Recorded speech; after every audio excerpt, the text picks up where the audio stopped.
What's up, world? Welcome back to Tip Tuesday, your favorite day of the week, my favorite day of the week. Booyah! We're here at PD, and we are going to give you a little close-up clip of double stowing and how we do that. Somebody had asked for that recently, so I want to show you my technique to double stowing because I know a lot of people don't do it because it takes up time and it's just more effort. Well, there's actually a pretty easy way to do it where once you get the hang of it, boom, boom, done, done, easy peasy. Okay, so first a little refresher on why we want to double stow. So most of the times when people do it a different way, they single stow the locking stows and then they double stow the rest of them. The reason that you want to double stow your locking stows included is that the locking stows keep the bag closed. The bag keeps the canopy contained until it's at line stretch, then the locking stows come undone, the bag opens up, the canopy comes out, inflates. So we want to make sure that these locking stows are closed, remain closed until it's time for them to open up, essentially.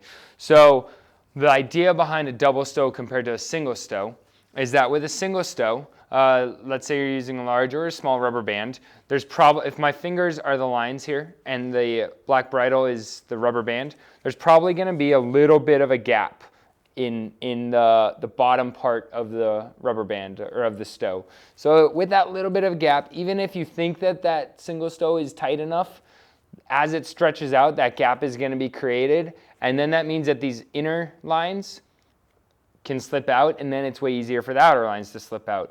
Now, if that happens out of sequence when we don't want it to, that can result in some sort of bad opening, whether it's a hard opening, an asymmetric opening, line twist, who knows, something like that, something that we don't want. Okay, so then if we double stow, right, so now I've got two wraps around it, it's like it's double wrapped. Now when there's tension on it, or when the system is putting tension on it, or when it's just chilling there, there's all of these lines are wrapped up and being pinched together like a big old hug, all wrapped around them.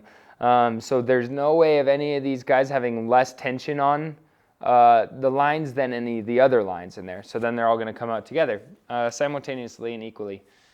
Sweet. Hopefully that helps. As a little refresher, why we want to double stow our locking stows included, because they are at the end of the day kind of the most important stow.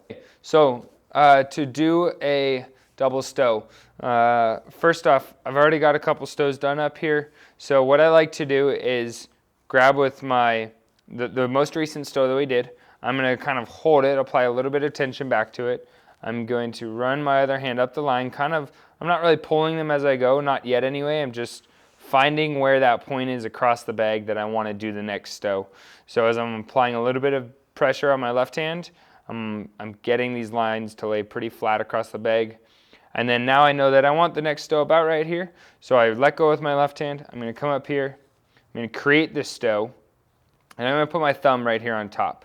So the lines are kind of curled in my palm or under my fingers. I'm going to put my thumb right here on top, almost like maybe you're holding a golf club or something like that. And then from there, I've got this stow. It's ready to go. Now I'm going to take my rubber band with the other hand, and there's two ways that I normally will do this. It's either the first way where I just take this rubber band and I go around my thumb twice. And as I'm doing it, I'm stretching enough out that the rubber band comes cleanly all the way around.